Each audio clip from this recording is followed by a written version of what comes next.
Пратениците од владеачкото мнозинство вчера со 69 гласа за и 1 воздржан повтор пат го изгласаа законот за договорот со Грција околу промената на името на Република Македонија. Председателот Иванов, како што знаеме, првиот пат го врати указот, односно не го потпиша со образложение дека не става подпис на таков договор, бидејќи тој не е патриотски, не е според негово мислење, не е во корист на државата и на граѓаните на Република Македонија. Реков вчера уште еднаш, повтор пат, откако првиот пат тој одби да го потпише, согласно законите, пратениците во македонскиот парламент го изгласаа со 69 гласа за и пратениците од опозицијата, односно од ВМРО ДПМН, ја напуштија салата како и првиот пат, не сакаа да учествуваат на чинот на гласањето. Нивниот став е јасен дека се против овој договор. Вечерва во уреднички брифинг и со моите колеги Владче Чаловски и Јана Јосифовска, гостин ќе ни биде нам и вас, почитувани гледачи, председателот на Собранието, Талат Џафери. Господине Џафери, добро вечер, добро дојдовте во 1 ТВ. Добро вечер, добро најдовме. Еве, поводот за ова гостување, чувте вчерашното повтор пат гласање на законот за договорот со Грција. Предпоставувам дека веќе го проследивте до председателот Иванов указот за да даде подпис, иако тој најави дека нема да го подпише. Да, секако дека по завршување на седницата вчера, според процедурите пропишани во деловникот, истиот момент го потпишав делот од указот каде што стои моето име и презиме, и истиот ден предлог законот, односно законот и указот ги проследив во кабинетот на председателот на државата и од тамо потврдно, значи, информација дека материјалот е примен. Предпоставувам дека тоа го направивте преку службите, бидејќи во едно интервју слушнав дека сте барале контакт со председателот Иванов преку посредници, но не сте добиле одговор и не се потрудивте барем телефонски и вчера повторно да го побарате, да го подсетите. Секако дека комуникацијата оди преку службите, значи соодветните служби ги проследуваат протоколарно и архивските, значи односно писарниците на двете институции си комуницираат онако како што е пропишано. По однос на оно што кажавте дека претходно сум имал барано преку посредници да се сретнеме, и што поводот по однос на други нешта кои што се случуваат и во смисла на надминување на ситуацијата. Токму така побарав да се видиме, но не добив одговор повратен и престанав, значи, со таа можност да барам и понатаму, значи, средба, но во секој случај без оглед на тоа институциите си функционираат, комуникацијата институционална, значи, функционира, но одлуките се тие кои што се познати веќе и за јавноста, и во тој контекст сум кажал и повторувам дека евентуалната одлука до крај да не го подпише указот председателот, таа одлука спротивна на одредбите од Уставот на Република Македонија и во тој контекст, значи, има прекршување на Уставот. Личните релации, значи, на првите двајца луѓе во државата, председателот Иванов како прв човек на државата, вие како втор човек, премиерот е третата функција. Значи, тие лични релации не се воспоставени и нема комуникација. Па во секој случај, во ситуации каде што сме во ситуација и во можноста да и лично комуницираме, ние веќе тоа сме го покажали дека сме комуницирани. Него комуницирањето институционално е меѓу двете институции и во тој контекст, значи, нема прекин во таа институционална комуникација, но покрај институционалната комуникација има моменти кога се има потреба и од лична комуникација да се објаснат и да се дообјаснат, значи, ставовите и действијата, но во секој случај, како што кажав, јас ја покажавте волја. Покажав волја дека сум во секој момент подготвен да седнеме на заедничка маса, да ги расчистиме значи дилемите околу тие работи, но како што кажав, повратно не добив значи повратен одговор, тоа значи дека нема подготвеност од другата страна да се седне за овие прашања. Може би председателот малку и лично го сваќа тоа, бидејќи нели со неговиот избор претениците од албанските партии рекоа дека тие не го почитуваат за нивни председател. Па видите, ние сме избрани во функциите и може да имаме лични ставови, но личните чувства во смисла емоциите треба да ги оставиме од страна и на страна додека ја извршуваме функцијата, затоа што сме обврзани со сите процедури и постапки кои што се пропишани и во уставот и во законите и во тој контекст. И да е тоа причината, мислам дека сепак како носител на државна функција треба да се издигне изнад себе и да го надмине и тој емотивен момент, доколку е тоа причината за некомуницирање, без оглед кој бил ставот личен, партиски или на граѓаните. Во секој случај, во моментот кога сме избрани, без оглед ние сме избрани и од тие што имале спротивен став и ги представуваме и тие што имаат спротивен став од оно што било на тие што не поддржуваат.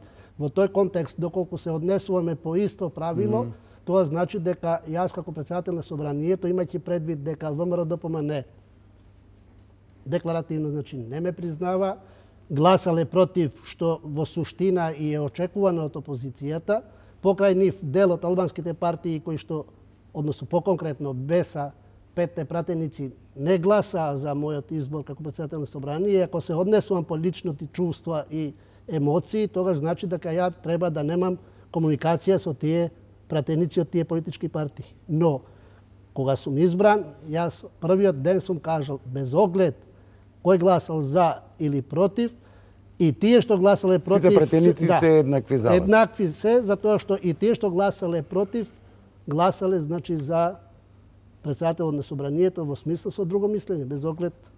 Затоа е плурален систем и затоа нема едноумие, но во секој случај јас сум председател на собранието, ги представувам и тие пратеници кои што беа против. И во тој контекст, значи, јас сум ги оставил личните емоции и чувства по однос на прашањето дали признават или не признават.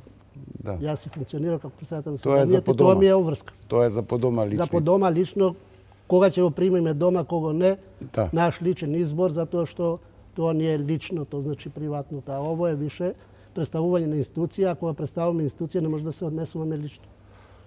Голем дел од стручната фела, пред се мислам на правници, на уставни судии, на професори по уставно право, се изјаснија во јавноста дека председателот греши, дека овој тврд став негов да одбие да го ратификува указот за договорот со Грција, дека тој нема право и го крши уставот, дека според уставот член 75 председателот има право првиот пат да го употреби суспензивното право, да го врати на повторно гласање во парламентот со образложенија зошто тој не го подпишува таков. Токму така е, значи уставот пропишува дека законите, односно указот за прогласување на законите ги подпишува председателот на собранието и председателот на државата. Не случајно е и редоследот на подписите председател на собрание и председател на државата. Што значи? Во моментот кога собранието ќе одлучи да донесе закон, односно ќе изгласа закон, председателот на собранието го става подписот на указот и на законот, со тоа потврдува дека процедурата е испочитувана, оно што е пропишано значи во законодавната постапка, и го пренесува на другиот дел, односно на другата институција да си го искористи уставното право да стави подпис на соодветен закон. Имајќи предвид дека повеќето закони се носат со просто мнозинство, односно со минимум 1/3 од вкупниот број на гласови од пратениците, не случајно, значи, уставотворец кога го пропишал уставната одредба, предвидел можност дека во такви ситуации една мањина од 1/3 донело закон кој што не совпаѓа со мнозинството кое што... Една мањина мислите на 41 на 41 глас, значи во собранието се донесе законот, а 80 или 79 други пратеници не се проблематични. Во тој случај, Уставот и Уставотворец предвидел можност да се има баланс меѓу работите и да може председателот да влијае врз одлуката што го донело собранието. Тоа е суспензивно право. И тоа му е дадено суспензивно право да реши да определен закон, значи тоа не е пракса секој закон да го користи тоа. Поедин закон, значи може да реши да не подпише указ. Во тој случај собранието, тоест председателот на собранието, во рок од 30 дена од моментот кога прв пат е изгласен законот, е должен да го врати законот назад на повторно изјаснување на собранието.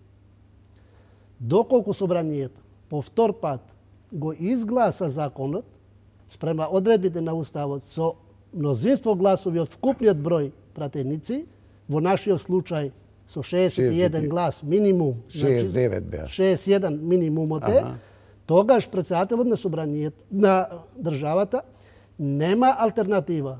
Императивно е определено, значи во Уставот, децидно е определено, дека он е должен во тој случај да го подпише, затоа што волјата на мнозинството на собранието од 61 глас минимум е искажена про законот и во тој случај тој е должен. Впрочем, има и друга, значи, клаузула во истиот член на Уставот, каде што се пропишува дека законите кои што се носат со двотретинско мнозинство, председателот не може да користи суспензивно вето. Таквите закони по автоматизам веднаш ги подпишува. И во тој контекст, значи, одлуката да не подпише закон после повторното изгласување со мнозинство гласови во собранието, во случајов 69 гласа за, 1 воздржан, значи дека председателот на државата се меша во законодавната власт и со тоа ја попречува законодавниот дом во постапките и процедурите за носење закони понатаму. И овде се поставува прашањето на сигурноста на законодавниот дом во нејзините надлежности. Затоа што ова веќе постанува пракса. Не е Претходно беше законот за јазиците. Претходно беше еден закон, сега овој закон, утре ќе кој закон да го носиме ми и да бидеме сигурни дека председател на државата ќе го подпише, односно ние да се сконцентрираме само на законите кои што се со двотретинско мнозинство и ништо друго да не донесеме како законодавен дом.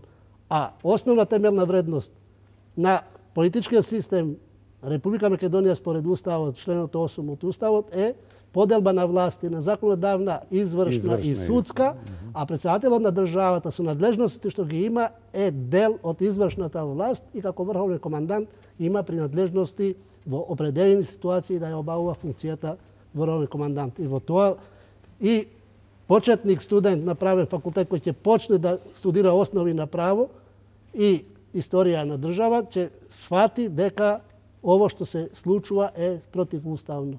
И во тој контекст ми ја почитуваме сечија мислење во смисла на размислување по однос на определено прашање.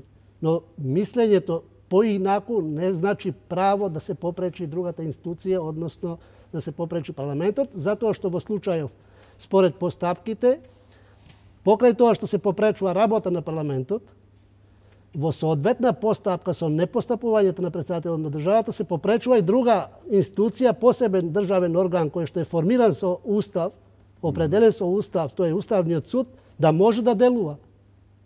Што значи, надлежностите на Уставен суд, надлежностите на парламентот ги превзема председателот кој што не му припаѓаат и се поставува во ситуација да не биде председател на државата, него да биде нешто друго дефинирано по други системи. Сега не сакам да го кажам што, затоа што други системи имаат дефинирано. Да, имаше такви реакции дека се поставува во функција на монарх. Ако беа председателски систем, тоа ќе беше друга ситуација. Како во Америка. Ако ќе беше мешовит, комбиниран систем председателски парламентарни, како што впрочем Хрватска има таков мешан систем, каде што определени надлежности ги има председателот на државата, тогаш се знае дека тој одлучува за избори, тој одлучува за влада. Значи, во тој контекст работиве се изместени од оно што е пропишано во Уставот, затоа што се повикува на волјата на граѓаните кои што биле искажени при изборот. Конкретно, во едната од точките на образложението, вика, за мене гласале 540 и колку илјади граѓани и јас си штитам интересот нивен. да за парламентот исто така гласале сите тие граѓани што не донесува таму. Значи, вклучувајќи 543.000 кои гласаа за него, гласаа за некоја можеби партија дали во опозиција или на власт, и за власта гласаа колку луѓе, преку скоро 1 милион луѓе излегува на избори и гласаа за парламентарните избори и пренесува надлежност нивна да се од нивно име решава и да се донесат закони во собранието. Кој смее да го попречи тоа? Во парламентарен систем, значи нема институција што може да попречи волја на мнозинство во собранието. А доколку има дилеми по однос на оно што е донесено како волја на мнозинството, затоа уставотворецот определил прв пат да може суспензивно вето да има председателот, а во други ситуации има посебен орган, тоа е Уставниот суд, кој што ги става под лупа сите акти и закони кои што ќе ги носи законодавниот дом. Ке зборуваме повеќе за тоа на оваа линија и академик Камбовски пред некој ден изјави дека председателот нема тука што да мисли, туку што повтор пат треба да го потпише указот. Исто така и професорот по уставно право во пензија Шкарич пред некој ден се обрати до председателот со еден текст кој го настови апел до Иванов да се откаже од неуставното џебно вето, но ќе ги коментираме овие работи и тоа џебно вето кое што кај нас не постои според уставот, но од режијата ми реагираат дека сакаат колегите да се уклучат. Ајде да повелете.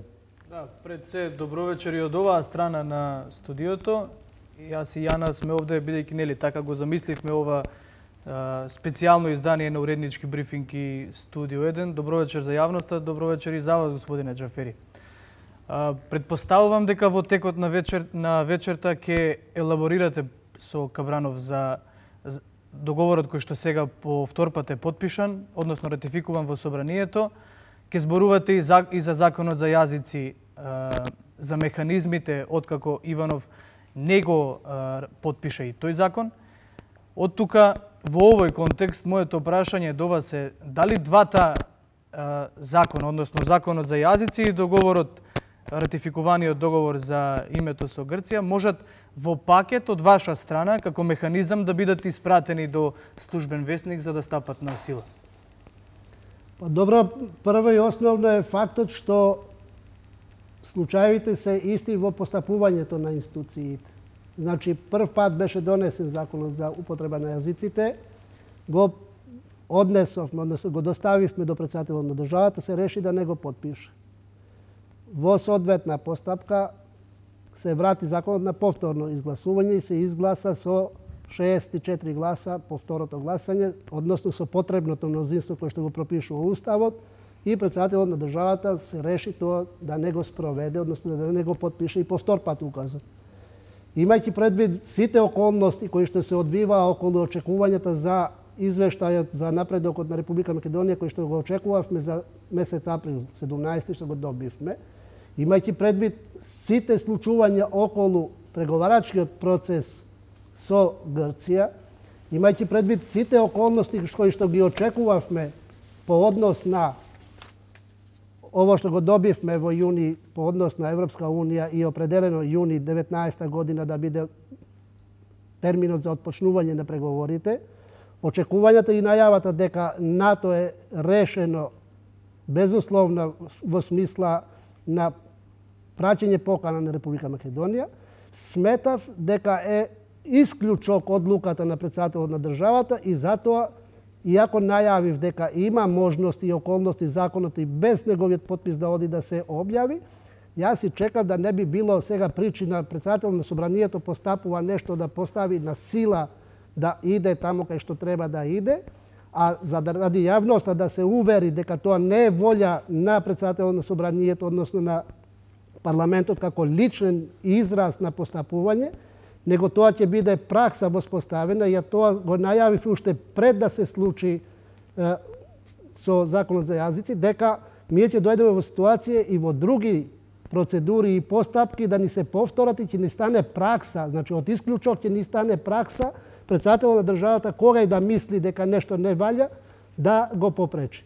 И ова се докажа сега со спогодбата. И во тој контекст, и апропо изјавите на сите оние што ги спомна претходно Кабранов овде во смисла на академската фела, односно оние кои што и научно се бавеле цел век свој со определени прашања и имајќи предвид, значи, и изјаснувањето на првиот председател на собранието Андов во неколку прилики, каде што укажува дека никој нема право да попречи собранието. Тоа е основна вредност во нашиот политички систем, поделба на парламентарна демократија, волјата на мнозинството да доаѓа до израз, а не може никој таа волја да ја попречи. Затоа што ако се раководиме по тие принципи, јас како председател на собрание, од утре може да кажам, од сега натамо ја не свикувам седницата, што не сум сигурен дека одлуките кои што ќе ги подпишам јас ќе доживеат светло, ќе стапат на сила. Ќе стапат на сила. Значи, не може да се раководиме по тие наши ставови. Значи, прописите се јасни. Уставот е јасен, вика. Доколку повтор пат се изгласа со соодветно мнозинство, тогаш си должен да постапиш. Не можеш да бираш. Ние може да имаме мислење колку сакаме поинакво, но мораме да постапиме по словото на оно што е пропишано во Уставот. И тоа е проблемот со председател на државата кој што обстојува. Веројатно знаејќи дека тоа му е последен момент, односно втор мандат при крај е, и со тоа треба да остане запаметен за нешто што би се го памтиле граѓаните, но во секој случај тоа е на штета на граѓаните и на штета на институциите на државата во целина. Да, во тој контекст и колешката Јосифовска е. Да, добро вечер, господине Џафери и од мене. На последниот брифинг во Законодавниот дом што го имавме ние новинарите со вас, конкретно и во овој однос на прашањето на колегата Чаловски, напоменавте дека едно од можните решенија ќе биде можен пакет на законот за јазици заедно со договорот, нели доколку веќе повтор пати председателот Иванов него потпише. Меѓутоа, тогаш во тој ден Македонија официјално нели беше објавено дека доби поканата за НАТО и рековте дека верувате дека можеби тоа моментот таков ќе го премисли председателот Иванов, односно таа европска еднина што ни се отвара. Се уште ли верувате во ова? Не, јас мислев и можеби јако бев убеден поинаку, но за јавноста и за рефлексијата тоа беше врста на апел. Имајќи предвид дека очекувавме и во тој момент дури бевме ние на брифингот, се објави во средствата на информирање дека Столтенберг и Заев има заедничка пресконференција на која што беше објавено дека Република Македонија на 11-12 јули на самитот на НАТО во Брисел ќе добие покана за членство во НАТО. И во тој контекст беше превентивен апел до председателот, имајќи ги предвид неговите претходни изјави дека нема ни по која цена да потпише таков указ. Сепак, до 11 до 12 ми пак апелираме сега, више и апелираме јавно, да се премисли во одлуката, да не ги потпишува законите, затоа што таа одлука негова е на штета на граѓаните, на штета на институциите на државата и на штета на државата во целина. Политичките партии и онака нема да добијат во смисла што ќе добијат, затоа што граѓаните на крај ќе кажат свој став. На референдум, да. Со ова, фактички, председателот на државата нешто го попречува парламентот, нешто ги попречува институциите да делуваат. Во ова председателот на државата се попречува и врз волјата на граѓаните кои што треба да се изјаснат на референдум. Затоа што без законот да влезе во сила, ние не може да одиме на референдум за прашање кое што е определено со законот за ратификација на спогодбата. И во тој контекст индиректно он ги попречува и граѓаните да се изјаснуваат и ја превзема улогата да одлучува и од име на тие граѓани на кои што се повикува, а не смее така да одлучува. Тоа е контекстот во кој што се движиме. Ако се реферирате на мои претходни изјави, знаевте дека сите тие изјави беа во насока на оно што сега и јавно го кажуваат професорите соодветно. Што значи? Одлуките мои во собранието до сега не беа одлуки на моја лична волја и на лична моја ароганција дека јас можам да правам се и сакам да правам се затоа што јас сум тој. Не. Сите тие одлуки беа подкрепени со соодветни консултации, со соодветни институции, со соодветни чинители кои што го прават политичкиот живот во државата, односно воспоставени пракси претходно во функционирање на собранието конкретно, беше повод и извор на сите оние мои одлуки кои што сум ги превземал до сега, а не свое главо затоа што некој ми дал за право да седнам таму и да правам што сакам ја таму. И при евентуален подпис, каква реакција очекувате од јавноста? Па ја мислам дека јавноста очекува од мене тоа да го направам и реакциите кои што веќе сега се во јавноста, а посебно после изјаснувањето на соодветните личности кои што се изјасниле јасно по односното прашање, веќе упатување порака и од јавноста до мене дека тоа треба да го спроведам затоа што е тоа очекување на јавноста. А ја нема да постапам спротивно на оно што го очекува јавноста од мене затоа што сум превземал обврска да бидам председател на собранието, а не да бидам лично мислење што јас мислам за определени прашања. Впрочем, за неколку работи јас имам лично мислење. Меѓутоа лично мислење ќе си го држам за себе таму кај што ќе бидам лично после представувана личноста. Додека представувам институција, јас мора да ги представувам мислењата, односно постапките и одлуките што ги носи мнозинството да ги спроведеме онака како што е пропишано.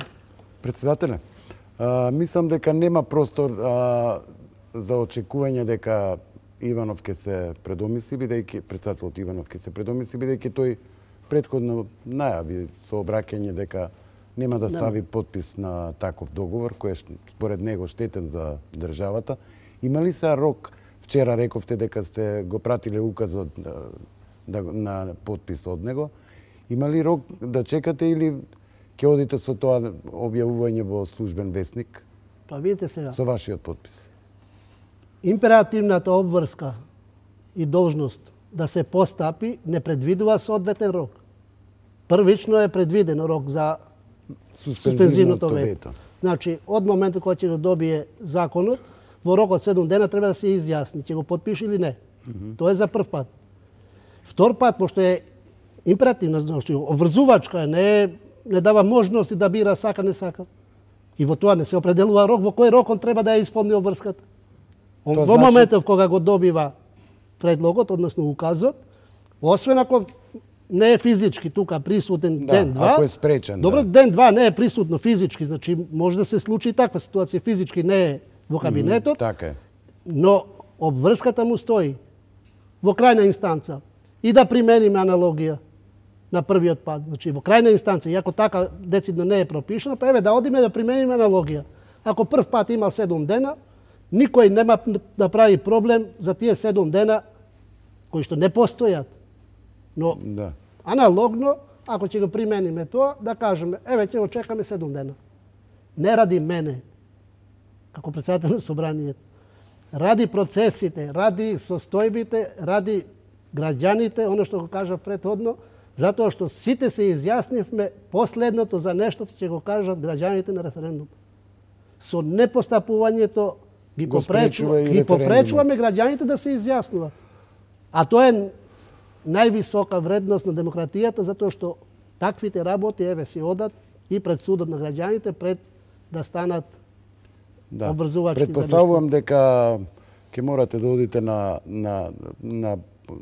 во службен весник да биде објавено само со вашиот подпис, бидејќи времето не гази, самитот на НАТО е на 11 и 12, таму барем треба да имаме договорот да биде подпишан, да биде ратификуван, тоа беше еден од условите на алијансата. Ја мислам дека 11 и 12 веќе не зависи од волјата на председателот Иванов. Да.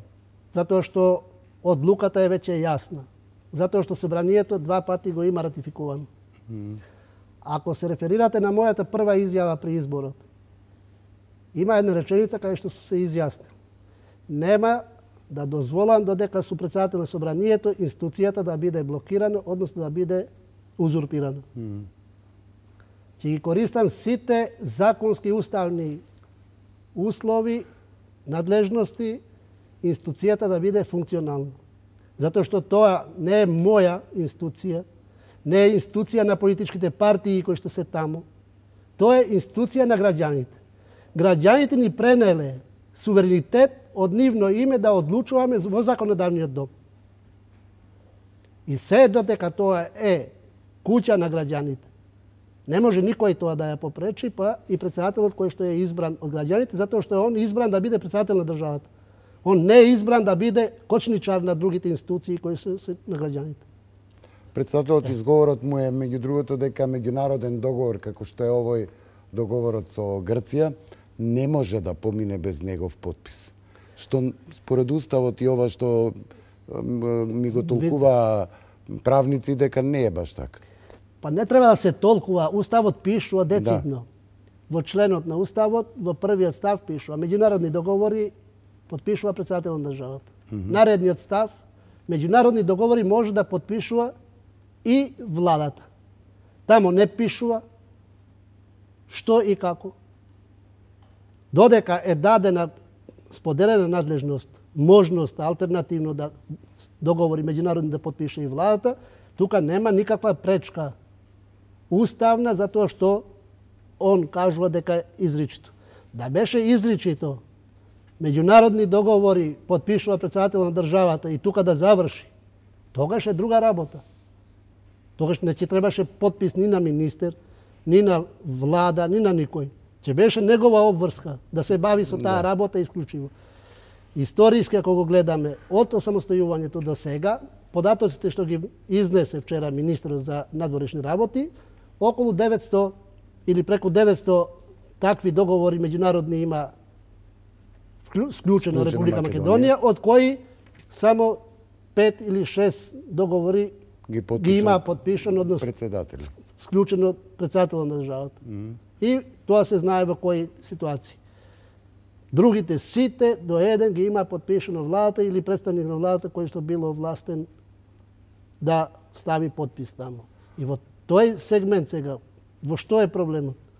Ако 30 години сме функционирале по таа пракса, во што е проблемот сега? Значи, основот е во уставот. Значи, толкувањето на уставот онако како што му одговара, односно читањето на делови на уставот што му одговарат е едно.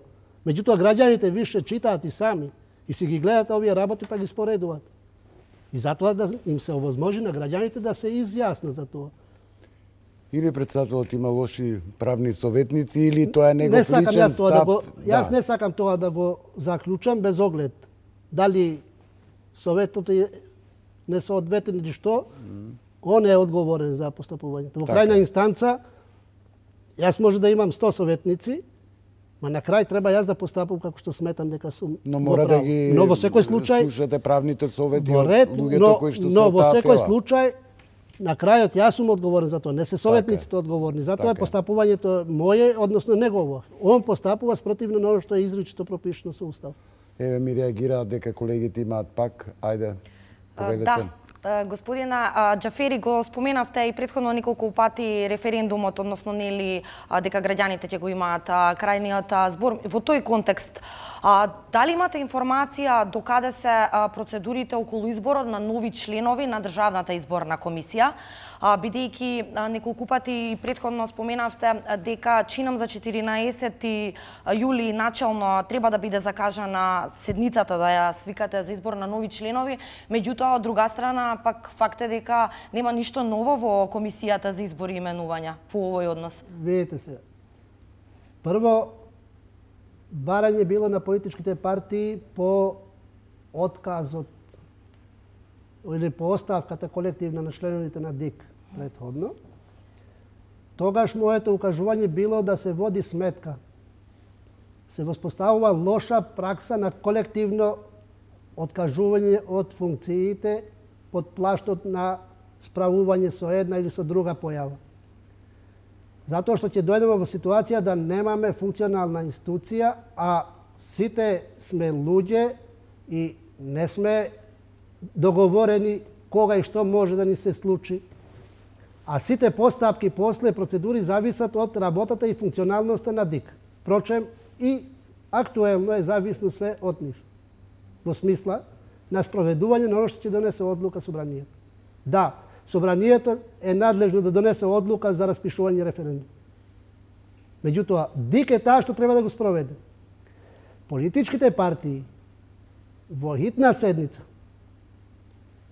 унанимно, консензуално, со двотретинско мнозинство, од присутните сите 80 и колку беа пратеници, 81 чини ми се, беа присутни, сите 81 или 84 колку што беа, ако не и повише, сега не ме фаќате за збор за бројките, пошто многу бројки има и може негде да се сгреши, но битно беше обезбедено двотретинско мнозинство, консензуално, со подпис на координаторите на сите политички партии, се изменја деловите на изборниот законник, во делот на избор на Државна изборна комисија, со кое се враќа претhodното решение што беше предпржено, да членовите на ДИК бидат предложени од политичките партии со ограничен мандат до есента и на есен да се влезе во измени на кривичниот закони со кој што би се декриминализирало финансирањето на политичките партии во делот на оно што е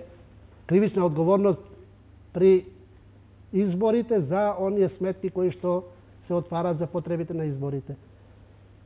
Политичките партии тоа го направија, со измени на закон го обврза собранието, мислам пратениците, не во контекст политичките партии негде надвор, него представниците на политичките партии кои што се представени во собранието, унанимно го обврзаа собранието во соодветна постапка да огласи оглас за пријавување за членови на ДИК, за кои по соодветна процедура политичките партии ќе дават согласност за членовите онако како што е пропишено во законот. Тројца да ги има опозицијата и председателот, едниот да го има поголемата опозициона партија на последните избори и другите членови да ги има мнозинството, за да може да се постапи од пријавените преку 40 кандидати, Комисијата за избори и именување на седница треба да утврди предлог листа на кандидати кои што ги исполнуваат условите, затоа што не можеме од таа листа сега да избираме без да утврдиме дали ги исполнуваат условите или не. Да, токму тоа ми беше конкретното прашање, бидејќи се винувам. Комисијата за избори и именувања треба да утврди предлог листа на кандидати од таа општа листа кои ги исполнуваат условите.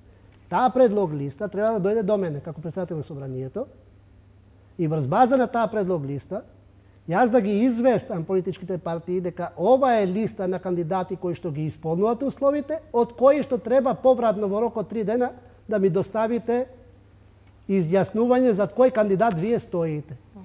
Откако ќе добијам ја информација од политичките партии за кои кандидати стојат тие, јас тие материјали ги доставувам до Комисијата за избори и именувања, за да истата на седница изнесе предлог листа, односно предлог листа членови на ДИК. Кој ќе биде председателот, кој ќе биде подпредседателот и кој ќе биде членови. И таа предлог листа е материја за мене за да можам да ја ставам дали на посебна седница, дали на прва која што е свикана, без оглед која ќе биде седницата. Услови постојат и за посебна седница, затоа што деловникот овозможува јас како председател да свикам седница и во пократок рок од 10 дена од оно што е пропишено минимум со деловникот за редовни седници, за да можам определени хитни прашања да ги решавам. Затоа сум укажувал на време. Луѓе, размислете оно што сте го земале како обврска, како политички партии. Тоа да го спроведете низ процедури во собранието. Воспротивно, вие што баравте да тоа биде решение, сега вие се попречувате да се поставувате како пречка за реализација на оно што сами сте го барале, а од друга страна обвинувате собранието каде е, зошто не носи одлука за избор на ДИК. Да, ќе беше собранието, доколку тоа ќе беше предлог, односно можност, решение. Пратеник, пратеничка група, 5 пратеници, 10 пратеници, како што има случаеви за определени нешта, да можат да станат и да кажат ние сме 5 пратеници од Демократска унија за интеграција, стоиме за тој кандидат во ДИК и тоа ќе беше најкраткиот пат да може пленумот тоа да го реши. Ако веќе пропишана со изборниот законник процедура, тогаш тие што ја пропишале таа процедура и ја барале, треба да ја почитуваат. Што друго да се каже? Што значи дека референдумот може да задоцни? Па не да задоцни, тоа се работи кои што треба да се размисли за потребите на државата, не само за референдумот. Добро, но референдумот во овој случај е клучен. По-народски да кажам. Абе, душа носиме, сите ми е. Така? Немаме договор што може да ни се случи. Повеќето пратеници патуваат секој ден. И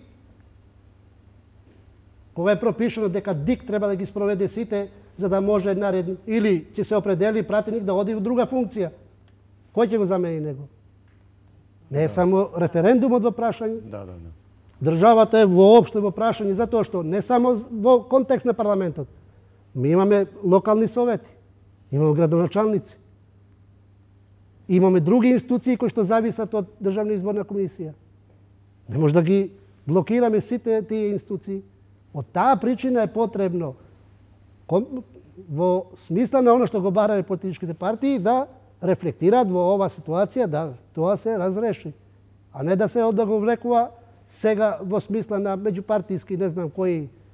Да, само уште кратко, дур сме на тема во односно Државната изборна комисија. Господине Џафери, вчера пратениците од СДСМ обвинија дека во однос на комисијата за избори и именувања, бидејќи председател е нели од пратеникот од ВМРО ДПМН, обвинија за обструкции во однос, исто така за несвикување седница, односно нели онаа примарна точка за изборот на нови членови на ДИК. Сметате ли дека тоа е случај на вистина? Па како и да се коментира, ситуацијата е ово. Сега не треба коментар, таа е состојбата. Дали ќе се коментира како обструкција, дали ќе се коментира како попречување, дали ќе се коментира како сакате коментирајте, состојбата е ова. Треба сите да рефлектираат во контекст на оно сами што го бара унанимно, консензуално. По прв пат се случи комисијата за избори и именувања да ја води опозицијата. По завршување на изборите 2016 година, во сите тие преговори околу составот на на комисијата за избори и именувања, бевме на ставот дека треба да биде мнозинството да продолжи да го има мнозинството во таа комисија. Компромисно, ајде за да пружиме рака како мнозинство, дека ете, имаме верба, имаме доверба, со сето ветување, значи од опозицијата, дека нема да се искористи за обструкција таа комисија, значи треба да обстојат на ветувањето тие што ветиле и им верувавме во тоа време. И тоа треба да го спроведат. Без оглед на другите политички импликации што ги имаат меѓупартиски како власт опозиција. Без оглед што е. Само кажувам јавно, тоа беше ветување. Дека нема да попречиме ситуации, односно избор на тела, но за да бидеме сигурни сакаме да имаме мнозинство, односно да водиме со институцијата.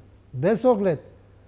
И за тоа има решение, меѓутоа, во случајов не може да се дојде до надлежноста јас да ја свикам комисијата, затоа што процедурата е таа што прво треба да има листа на кандидати. Да е друга ситуација, би свикал јас седница. Имам таква надлежност да свикам седница. Меѓутоа, во што е смислата да ја свикам јас седницата, а да нема мнозинство? А самите партии ја барале таа процедура. Тие изгласаа таа процедура. Зошто? Се договорија дека нема да има обструктивни действија по однос на процедурата која што е пропишена со измените на изборниот законник.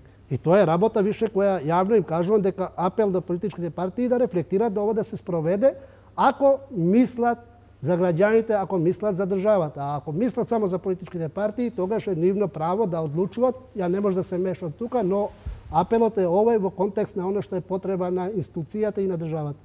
Председателят Џафери, уште еднаш ќе ве вратам за да го заокружиме ова, бидејќи во јавноста е моментално интересно околу ратификацијата на договорот со Грција. Предпоставам ќе чекате ден-два, немате многу време, имајќи го предвид самитот на НАТО, ќе чекате ден-два одговор од председателот и ќе се решите да го дадете во службен весник на објавување. Директорот на службен весник веќе се изјасни дека ќе го објави бидејќи нема намера да ги попречува евроинтегративните процеси на Македонија и дека е тоа во корист на државата. Па директорот на службен весник се однесува во контекст на оно што е обврска уставна. Тоа е во членот 51 од уставот е пропишано дека никој носител на јавна функција не може да биде попречувач на функциите на другата институција. И доколку се решам, а ќе се решам за тоа, да ги пратам законите на објавување, директорот не би требал да има алтернатива по однос на тоа. Освен да го објави. Освен да објави, затоа што негова обврска е. Друго прашање е што сум пратил јас и дали тоа е во ред или не е во ред, затоа што има друга институција. Во хоризонтална линија ние сме на ниво што треба да ги почитуваме на ово ниво сите уставни одредби, вклучувајќи го и службен весник. И мене ми е мило што ставот на директорот е во таа линија, затоа што човекот се има сенс за оно што му е функција и за оно што му е одговорност уставна наспрам функцијата која што ја извршува. И тоа е за да се поздрави, еве јавно поздравување за тоа што има намера да спроведе волја на мнозинството, не заради тоа што е поддржувач на мнозинството или на политички субјект, него затоа што го обврзува Уставот во членот 51, секој носител во ставот 2, секој носител на јавна функција е должен да го спроведе Уставот. И он ќе го спроведе Уставот. А дали е во право собранието или не е во право собранието, он не решава, како што не може да решава друга институција, освен посебниот орган определен со Уставот, тоа е Уставниот суд. Да, го споменавте Уставниот суд, но согласно праксата на Уставниот суд, тие обично за вакви прашања се прогласуваат за ненадлежни, водејќи се од доктрината на политичко прашање, како што е договорот со Грција. Во секој случај сега тоа се надлежности нивни, ја не би сакал нити да ги Не, коментирам, нити да навлегувам во толкувањето на оно што е доктринарно во смисла на спроведување на надлежностите, и оние се независни во тоа како ќе решат, тоа си е нивна надлежност. Ја немам намера ниту да го коментирам, ниту да навлегувам во нивните надлежности. Како и коментирате, еве и вчера повторно најавија од опозицијската ВМРО-ДПМН и од лидерот на оваа партија Христијан Мицковски, дека до вас, до премиерот Заев и до министерот за надворешни работи Никола Димитров ќе поднесат кривични пријави заради овој договор, кој според нив е капитулански. Зашто? За ова што без подписот на претседателот на државата, кој што одбива да го ратификува указот, ќе се решите да го објавите во службен весник. Прво, јас сум претседател на собранието по однос... И дури ве опоменаа дека 11 години затвор може да добиете за сега тоа. Тоа ако е идејата за плашување, тоа сум го кажал многу рано, дека јас не знам но вокацијата што е страв. Значи, се плашам само од таму, значи од човечкото нема зашто да се плашам, како прво. Второ, во контекст на надлежностите, претседателот на собранието нема надлежности во материјалниот дел. Ниту да подпише, ниту да верифицира материјалниот дел. Тоа е изрична надлежност на владата, онако како што беше со Устав. Јас како претседател на собранието сум спровел процедура на соодветна материјал кој што е доставен во соодветна процедура. И Уставот за изразувањето во собранието, за гласањето во собранието, изричито забранува можноста за кривично гонење или кривична одговорност на пратениците за тоа што се изјасниле овако или онако, затоа што збореле овако или онако, или гласале овако или онако. Да. Не за имунитетот. Не за имунитетот. Значи, не одговарат за оно што им е пренесено обврска. Нам, од граѓаните, ни е пренесена обврска во нивно име да одлучуваме. За оно што одлучуваме во собранието по однос на носењето закони. Не може некој да не гања кривично за тоа што ние сме решили да гласаме за и да поддржуваме таков предлог закон. Затоа што тоа не е надлежност на политичка партија да тврди дека некој направил предавство. Така? Да. Тука е проблемот, затоа што со определени ситуации политички партии, личности превземаат надлежности кои што не им припаѓаат. Не ми одговоривте конкретно. Прво и основно, значи со постапка, не може никој да ме заплаши затоа што немам од што да се плаши.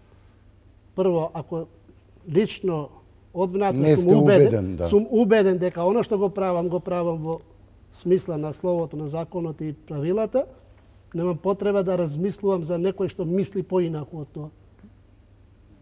На крајот на криштото и демократија добро и да мисли некој различно, да. Во ред е сега, ја не спорам размислувањето, но ако идејата е заплашување со тоа што некој некому ќе му покрене или покрена кривична пријава, па со тоа можно да одговара толку години, толку овие години, Добро, тоа може би е повеќе до јавноста. Тоа е расчистено. Значи, но во секој случај законите ќе одат на објавување за да може да се отвори пат за другите институции да можат да постапат. Не ми одговоривте конкретно само колку ќе чекате, ден, два, три, председателот ќе го чекате или веќе не сте решили? Сега во таа смисла сум комотен за тоа што кога ќе се решам да го правам, тогаш ќе го направам затоа што не сум оптеретен со рок, немам рок. Да е редовна постапка, тогаш има рок. Разбирате? Ама рокот ни е самитот на НАТО. Самитот не зависи дали ќе бидат објавени законите во службен весник или не. НАТО рече дека ратификација на договорот со ратификација е изгласена во собранието. И тоа мислите доволно за НАТО? За нив е доволна волја, затоа што таа волја, како што е испогодбата, впрочем, ќе се потврди на референдум. И ние немаме притисок временски во смисла на 11-12, па значи, што ќе правиме сега. Значи, да. Нас не обврзува тоа, не притиска тој рок временски. Парламентарното мнозинство се изјаснило дека 6 па на 12 е одлуката, па како ќе биде одлуката? Одлуката не е врзана за постапувањето понатамошно. Битно е донесена ратификацијата, таа ратификација ќе се објави, таа ратификација ќе се докаже, односно ќе се потврди на референдум или ќе се отфрли, тоа е сега више работа на граѓаните, но во секој случај одлуката за покана не зависи од моментумот на објавување на законите. Имате под прозорите на вашиот кабинет пред парламентот тука веќе повеќе од еден месец луѓе кои протестираат, не се бројни, но луѓе кои протестираат дека е ова велепредавство и тоа. На крајот на криштата демократија, секој има право да се... За сета почите правото на секој еден граѓанин да може да ја изрази волјата, мислењето на начин како што е предвидено и со закон, и со устав, и со општи кодот на однесување, се додека тоа не се претвори во насилие. Ово ниту е прва држава во која што има протести пред институциите. Во демократија кој бил во Вашингтон, пред Бела куќа, пред Конгресот, не секој ден. Има често Само ќе видите, протести. Да кажеме, има од палестинците, со децении стои канцеларијата на палестинците, карши Белата куќа од една од страните, сега да не кажем географски која, но паралелно како што оди Конгресот и Бела куќа, од лева страна на тротоарот, без да попречува никого, си стои надписите ово. Дискутабилно е овде сега блокирањето на градот, на улиците, тоа е више дебата за граѓаните, не за мене како институција, тоа е одлука. Граѓаните реагираат многу на тоа. Добро, сега тоа е одлука на граѓаните и право на граѓаните како ќе толкува тоа. Од контекстот мој како председател на собрание, од контекстот на пратениците, за нас не е спорно ни таквото однесување, но самите граѓани нека си ценат дали е тоа во ред или не, затоа што ако стане таква пракса, ако нечие право не значи попречување на право на некој друг. Ако тоа постане пракса, тогаш ќе има проблем во односите меѓу граѓаните, што не би било добро тоа да се претвори во однос доле меѓу граѓаните, но институциите соодветни треба да размислат и во тој контекст, за да видат можностите правото на една група да не биде пречка на другите граѓани и во тој контекст институциите би требало да го имат во предвид можните импликации овако како што зборам во односите лични, интерграѓански, како лични односи и реакција, што не би било добро воопшто ни за граѓаните, ни за институциите, ни за државата. Вие немате проблем да дојдете на работното место, бидејќи со секој случај јас тоа не го проблематизирам. Не го проблематизирам. Блокадата не ви пречи. Ја немам проблем да доаѓам на работа, зашто што доаѓам на време на работа. и имам алтернативни решенија да Преку гаражите. Не тоа. Имам алтернативни решенија и пешке да си ако има таква пречка дека не може со возило, ќе излезам пешке, ќе си одам до работното место. Јас прво сум граѓанин како и секој тој граѓанин, сум избран од граѓаните како пратеник и сум председател на собранието. Не би смеело да се најде некој да ме попречи на патот да одам на работа. Тоа не сме да ми го попречи никој. Не како лице што може би има ескорта или не знам што. Едноставно, како обичен граѓанин, не смее никој да се попречи, да ме попречи да одам на работа. Да отидете во Затоа што, кабинетот. на работа, тоа е моје работно место. Така Затоа е. примам плата. Ја не може сега да седам дома затоа што група граѓани ме попречиле да одам на работа. Така е. Тоа е. Еве, колегите сакаат уште еднаш да се вклучат. Господине Џафери, додека зборувате за тоа дека одите на работа, за пратениците генерално, неизбежно е да ве прашам, бидејќи имате неколку реплики кон пратениците во собранието, кои што ете остана како реплики кои што се употребуваат во јавноста, не ве слушаат многу пратениците. Видите, јас си го користам правото како председател на собранието јавно да укажувам на тоа што е обврска на пратениците. И тоа не може да ми го попречи никој. Јас не ценам дека тие се ученици или се војници па стриктно по она линија сега ќе стојат мирно таму затоа што јас укажувам на оно што ним име обврска, која што ја имаат доброволно прифатено да бидат представници на граѓаните. И зимаат плата за тоа. Нормално се зема плата, затоа што тоа им е работно место. Јас разбирам слободата на делување на пратеникот. Впрочем, мене ми е 5 мандат како пратеник. И разбирам дека има и други потреби на пратениците, апропо граѓаните. Но, оно време кое за тоа е дадено 10 дена минимум однапред да се најави седница која ќе се има. 5 дена однапред да се најави седница на работно тело. За да не може да има оправдување, не знаев, па сега промптно ме известувате. Во крајна инстанца. И да е хитна седница која што според деловникот можам денес за денес, еве сега од тука да кажам, свикувам седница на собранието поради таа и таа хитност. Не може пратеникот да се правда со ситуацијата, видите, па вие сега свикавте седница, затоа што ја нема да свикам седница за пола сат. Ја разбирам дека има пратеник од Преспа, има пратеник од Струмица, има пратеник од Струга, па му треба 2 сата минимум да дојде до тука, па ќе му даеш резервно време, уште сат време, и ќе кажеме сега, за 3 сата свикувам седница. Кај да е, може да стигне. Доколку има други пречки. Има соодветни институции кои што ќе го спроведат барањето, односно наредбата на председател на собранието, и за институциите, одлуката на председател на собрание во такви хитни ситуации, за некоја институција е наредба да постапи. Затоа што ако некој се изјасни дека не може да стигне поради таа и таа пречка, има институција која што ќе превземе обврска, па затоа има хеликоптер, па затоа има во зависност од хитноста. Но првично е да се укаже и јавно дека пратениците првично треба да се го почитуваат тоа што е определено како работно време, за нив е работно време не од кога е свикана седницата 11 часа. Барем на време да биде у сала. А не викам да стои бесен таму и да ме чека мене. Така, не патам од тоа.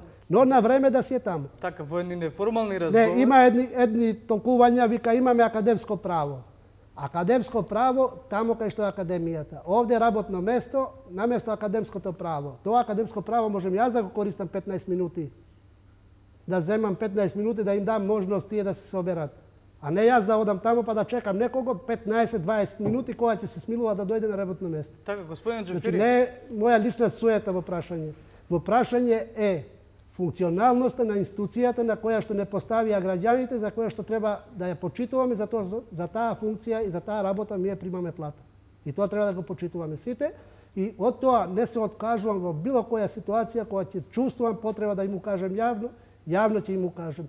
И јавно ќе им укажем, тие кои што не се подготвени да ја извршуваат функцијата до крај, имаат слобода да се откажат од мандатот, затоа што Уставот, законите тоа право им го дават и соодветно да пуштат место на колега кој што ќе дојде соодветно да биде на работно место. Господине Џафери, токму поради вашиот начин на постапување, таа ваша строгост за почитување на стандардите, дека тие се таму за граѓаните, во неформални разговори со колеги или со луѓе од собранието, шпекулациите се дека партијата од која што доаѓате малку и ви се лути, бидејќи сите се еднакви за вас во собранието.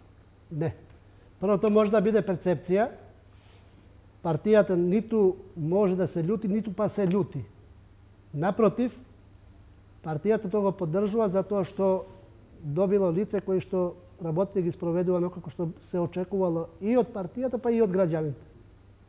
Друго, јас прво, ако е за малтретирање, си го малтретирам себе си, затоа што сум на време на работа и не чекам никој да ме подсети за моите обврски. И ако сум строг, прво сум строг кон себе. И ако можете да приметите, јас сум секој дневно скоро во ист термин на работно место. Што значи секој дневно во ист термин излегувам и од дома. Ама за да бидем тоа, јас секој дневно 2 сата порано од тргнувањето на работа си станувам. Затоа што треба да се подготвам, затоа што треба да видам, имам и фамилија, имам и дома, имам и оно што треба да го следам. Ама тоа не значи дека приоритет треба ми биде све лично и приватно, наспрема оно што ми е службена обврска. И во тој контекст, прво, значи, ако сум строг, и ако некој ме доживува како строг, јас сум прво строг кон себе, па таа строгост после ја применувам и кон другите кои што не ги почитуваат предусловите, односно роковите како што се предвидени. Апропо темата, односно однесувањето на пратениците, господине Џафери, неодамна беше донесен етичкиот кодекс нели во собранието. Ви се чини ли дека се почитува во голема мера? Од една страна, една моја слободна оценка, мислам дека во голема мера се уште постои тој говор на омраза. Често слушаме од собраниската говорница, често и вие реагирате. Меѓутоа, еве, токму заради тие причини беше донесен етичкиот кодекс, но чинам дека недоволно може би се почитува. Каков е вашиот став во тој однос? Па видите сега, јас сум, кажав, 5-ти мандат сум тука и се однесува онако како што лично сум се однесувал таму. Ако сум ценел дека не треба никој да ми пропишува по однос на културното или оно што е бонтонот во однесувањето, то не е работа што се присилува со акт. Не може вам со акт да ви менува оно што ви е начин на живење кој што сте го вградиле во себе како општа култура на однесување. А тоа почнува дома, почнува во школа, продолжува во општеството, односно во семејството пошироко и после во сите институции. Значи, тоа е одраз на општ бонтон, поединечен, личен. И претходно сметав дека нам не ни се потребни правила, нам ни е потребна определба, лична. Оно народното што вика, оно што не сакаш да ти го прават, не им го прави на другите. Ако не сакаш да те вреđат, не ги вреđај другите. Но во секој случај, како и секој повеќето парламенти во Европска унија или во западниот свет, сметавме дека и ние треба да имаме некои општи правила по однос на тоа што ќе биде право на говор и што ќе биде претерување во говорот. Според правилото, ја не би требало да се мешам во оно што ќе го каже било кој. Но, умесно е да укажам на колегите дека во одреден момент оно што го кажува одговорница не соодветствува со оно што е однесувањето општо. Поготово, кодексот како пропис што го донесовме сами, едногласно, треба да го почитуваме. То не ни треба инструмент, сега полицаец да не чува дали го спроведуваме или не. Тоа треба да биде однос на лично однесување, на лична култура, на спроведување на нешто што е внатрешно. То не е работа Видите, овде пише да не идеш на црвено, па ти идеш на црвено. Чи внатрешна одлука кој вокабулар ќе го користиш, кој вокабулар нема да го користиш. Онај вокабулар што не го користиш дома, зошто го користиш на говорница на собранието? Но, дали од неискуство, дали од која причина? Има луѓе кои ќе излезат пред микрофон, се одземат, заборават кај се. И тогаш веројатно не се контролират и што зборува. Предпоставувам и тоа е. Но не можам јас тоа да го ценам. Предпоставувам дека е тоа, дека дел од луѓето заборават дека се пред микрофон и мисле дека све што им е до јазикот да го кажат до крај. Немојте да не чуди некога некој да излезе па и повулгарно да се однесува, затоа што луѓе се па може да се сгреши. Бидејќи сме при крајот, ќе искористам уште ова прашање пред да се одјавиме од студио 1. Господин Наџафери, што ќе превземете како председател на собранието за да профункционираат пратеничките канцеларии кои што со закон, пратениците во петок од местата каде што доаѓаат треба да бидат достапни за граѓаните, а голем дел од тие канцеларии не се во функција? Видите сега, ние имаме посебен проект за развој на мрежата на канцеларии за комуникација со граѓаните. Од мандат во мандат тој број на канцеларии варира. Тоа е законска обврска и ние имаме обезбедено соодветен буџет за функционирање на канцелариите. Но знаете дека поради доцнењето во изборот на потпредседателите на собранието, доцневме и во воспоставувањето на системот на канцеларии. Канцелариите се врзани пропорционално со бројот на пратеници во пратеничките групи. Претходниот мандат бил поинаков распоредот на канцелариите, во овој мандат треба да биде поинаков. Според законот, мрежата на канцелариите го води еден од подпредседателите како председател на управувачкиот комитет на канцелариите и во пропис на постапка и процедура се завршени сите работи по однос на функционирањето на канцелариите и е направен распоредот пропорционален. Тоа е работа на политичките партии, односно на пратеничките групи, да ги известат граѓаните, односно електоратот свој, во зоните кај што се определине по одлука на пратеничките групи, кај сакат да имат канцеларија, да ги известат дека канцелариите тие и тие од таа и таа пратеничка група се активни во тие и тие места. А тие се веќе изградени, само не се изградени, тоа сега комбинирана обврска на локална власт и на законодавниот дом. Во делот локалните власти каде што има просторни услови, каде што има просторни услови, се определува канцеларија за пратеникот за контакт. Но од мандат во мандат се менуваат и местата кај што се канцелариите во зависност од кај што доаѓаат пратениците. Значи не може да бидат фиксни тие канцеларии, затоа викам политичките партии, пратеничките групи се тие што треба да ги известат своите гласачи во кои места и на кој начин функционира канцеларијата. А од контекст на собранието се завршени сите постапки, определен буџет, буџетскиот совет има донесена одлука на кој начин ќе бидат ангажирани асистентите во канцелариите, на кој начин ќе биде исплатата на трошоците и на доместоците за тие асистенти таму, затоа што тоа е законска обврска. И во контекст на собранието тоа е завршено. Тоа треба више граѓаните да се обратат како гласачи до политичките партии, односно до пратениците кои што ги поддржале во изборите. Коранов. Тие канцеларии се околу 35, мислам сега во овој состав активни, а капацитетите, можностите се до 80 канцеларии да можеме да ги имаме, но во контекстот на просторните аспекти се бара решение за другиот дел на канцелариите. Ние од овде. Да, колеги, ви Се благодарам. одјавуваме од овде. Да, ви благодарам.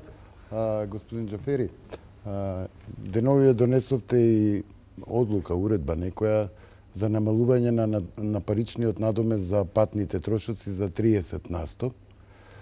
Патните трошоци на пратениците многу со години јавноста ја иритираат, да речам, бидејќи сумите не се ни мали.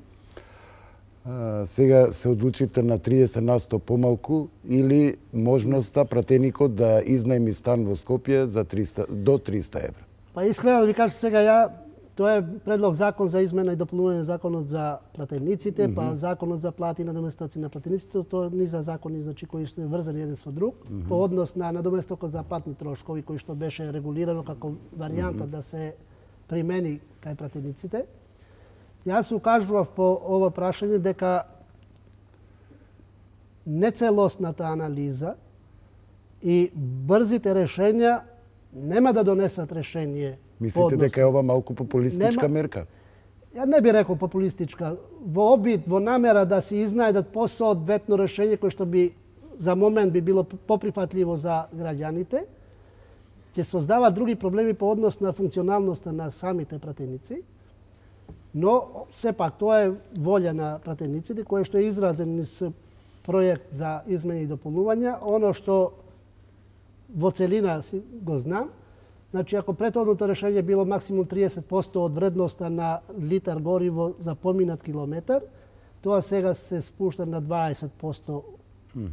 Меѓутоа е ставена алтернатива да колку што можев да разберам од работата на работното тело со амандман кој што интервенирале пратениците, оставена алтернатива да пратениците кои што се над 100 километри да имаат обврска да имаат стан во Скопје, за тоа да се плати надомест за најамнина, значи до кирија 300 евра, но тоа ќе повлекува други прашања. Значи, тој пратеник ќе живее во тој стан за службени потреби. Така? Кој ќе ги плаќа струјата, водата, парното, тоа мислите? Режиите. Опремувањето на тие станови. Да, да. Секоја обврска повлекува и други права. Сега, ако ќе го обврзате да биде овде. Друго, тој пратеник ако ќе треба да живее одвоен од фамилија 5 дена. И одвоен живот треба. Што ќе правите со одвоен живот, а по закон друг на тие што живеат одвоено од фамилијата им следува одвоен живот. Да. На тие пратеници плюс им припаѓа 4 пати месечно да имаат надомест за патни трошкови во смисла на крајот на викендот да оди и на почетокот на викендот понеделник да се врати. Тоа се тие 4 пати. Тоа е комбинација на права обврски кој што ќе создава конгломерат на нешта во функционирањето и на службите во собранието, а и на самите пратеници. Но јас тоа сум го укажувал уште на почетокот. Но бев оптужен дека јас сум ригиден по тоа затоа што самиот сум користил патни трошкови, па сега си ги штитам по секоја цена. Не. Јас сум патувал од 92 година секој ден за одење на работа и Вие во Форино живеете, нели, Гостивар? Да, Гостиварско Форино живеам и сум патувал и во Тетово претходно, па во Скопје. Освен во времето кога сум бил заменик министер и сега како претседател, секогаш сум патувал со сопствено возило. Врз база на тие прописи. Затоа што ако ќе го обврзам да биде тука, треба да му надоместиш, овозможиш соодветни услови. Значи, тоа не е само сувопарно, му одредивте на човекот да има стан до 300 евра, па кај да биде тој стан, а јас се прашувам, во кој дел од градот Скопје ќе имате 300 евра стан да најдете, кирија, а да дозволи услови да може да дојде на работа. Освен во радиус преку 10 километри. А во радиус преку 10 километри пак му следуваат, ако е преку 10 километри, патни трошкови. И сега тоа треба работа да се обмисли соодветно како ќе се спроведе. Но, јас кажам, како решение системско, не менува ништо факто што ќе добие 20% наместо 30%. Рачунајте му 20% на тој истиот пратеник кој што патува од било каде. Еве, од Гостивар. Јас сум патувал од Форино. До собранието во еден правец имам околу 80 км. 160 км по 20% од литар бензин. Разликата е по литар 2 денара. Во суштина, значи не менува ништо. Да се смири јавноста малку. Јавноста не треба тако да се смири. Јавноста треба да разбере дека се ово државни институции, државни функции. Секаде во светот државните функции не се поставуваат во дилема. Да, контрола на законитоста, на правото. Некој спомнуваше пракса на оставките на пратениците во британскиот парламент. Не се одействува таа компарација, затоа што таму, на почетокот на годината, пратеникот на посебна сметка добива маса пари, определена за трошкови, за ангажирање асистенти, за ангажирање други обврски, вклучувајќи и патни трошкови. Во нашиот систем не е така. Значи, не се даваат маса пари на пратениците, па сега пратениците прават се и се што да ги правдат тие работи. Добро, при крај сме, да, Тоа е работа, но ќе оставиме сега право на пратениците предложиле, тоа е во постапка, ќе помине, но ќе ги видиме, пратениците и од власта и од опозицијата биле за во секој случај ќе ги увидиме сите проблеми кои што ќе произлезат од спроведувањето на таква комбинација на нештата, затоа што ако некој прво пратеникот се издвојува со таа обврска да седи во Скопје, се издвојува од комуникација со граѓаните. Да. Ние секој петок го имаме неработен ден за да може да биде пратеникот со своите електорат. Да. Како ќе го третираме тоа? Да, значи едно така со другото ќе се коси, само не е работа, решивме еден проблем, ама од друга страна создадовме милион, но тоа го оставам на праксата да си го покажам. Добро, минутите за оваа заедничка емисија на уреднички брифинг и на Студио 1 полека изминуваат. За крај, сакам, чекајќи ја разврската од подпишување или не на указот од страна на председателот и како ќе оди тоа, дали само со вашиот подпис со објавување во службен весник, сакам да ве прашам за една изјава на лидерот на ДУИ Али Ахмети вчера во еден телевизиски настап. Тој, колку што разбрав, меѓу другото, рече дека прашањето за името на државата е повеќе ги засега македонците, а албанците, граѓаните од албанска националност ги интересираат евроинтеграцијските процеси НАТО и ЕУ. Така некако малку дојде како дека граѓаните од албанска националност не ги интересира толку тоа. Искрено да кажам, не сум ја слушал. Да, вчера беше таа изјава. Не беше баш на коментар да се дава, не, мислам, несоодветно би било, за вас како не мислам, граѓанин од албанска националност, не мислам дека сваќањето му било тоа кое што го толкувате вие сега, но во секој случај во смисла на чувствителните прашања може да стои дека добро, ние македонците сме можеби поемотивни кон... Затоа викам по однос на оно што е чувствителното прашање, идентитетското и нешто, можеби во тој контекст, но не го коментирам по однос на тоа што изворно не сум ја слушал изјавата, односно не сум го слушал коментарот за да можам да кажам што мислел и како мислел, имајќи предвид дека и кога зборуваме идејно се разбираме што се мисли, но не сум го слушал директно за да можам да го коментирам. Затоа не би навлегол сега да коментирам, а ти би било коментар. Да, затоа и реков, ако сакате одговорете, би било несоодветно, мислим, и за граѓаните да сакате не. Добро, господине Џафери, ви благодарам за учеството во оваа емисија на 1 ТВ, а вам, почитувани гледачи, пријатна вечер.